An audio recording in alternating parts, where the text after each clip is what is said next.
For today's video, samahan niyo ako mag-restock ng paninda dahil matagal-tagal akong hindi nakapamili, parang 3 weeks na yata or 1 month na. Ayan, kaya marami-rami yan.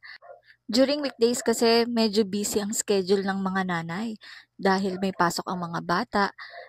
As a full-time mom, gusto ko pa rin nakakatulong ako financially. Although nakakapagod, worth it naman dahil nasusubaybayan mo at nag-guide mo yung mga bata. Madaming labahin, madaming hugasin, pero okay lang yan, blessing yan. At ito nga pala, nag-unbox na din ako ng parcel. Thank you so much, TikTok seller, sa pag-approve ng free sample. Dahil hindi yan kasama sa budget. Charing! Ay, touch LED light nga pala yan. 7 colors na din.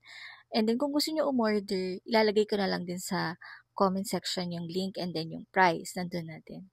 Hindi kasi ako sure kung magkano. And ayan, rechargeable siya. May adhesive na siyang kasama. Kaya ikaw na lang yung mamimili kung saang part mo siya ilalagay. Yung sa amin, sa may paanan siya nakalagay.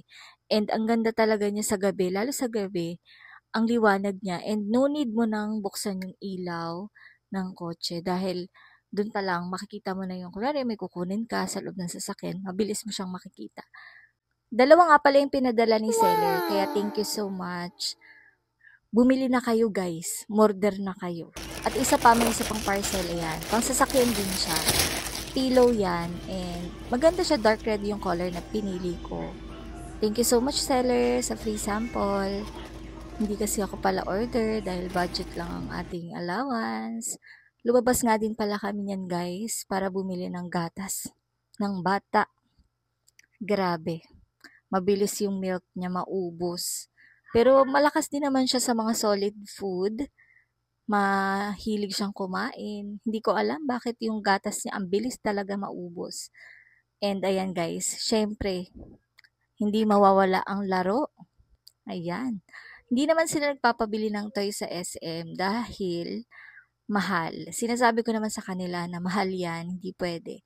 So, then, tsagain nila yung laro. Ayan. Mga batang yan, makulit talaga. Pero worth it naman dahil nasusubaybayan ko yung milestone nila. Working mom ako before, so madami akong na-miss na pangyayari sa aking firstborn. So ngayon, sinisikap ko na makabawi dahil schooling na siya. And yung bunso ko, alagain din talaga. Yun lang mga guys. Bye-bye!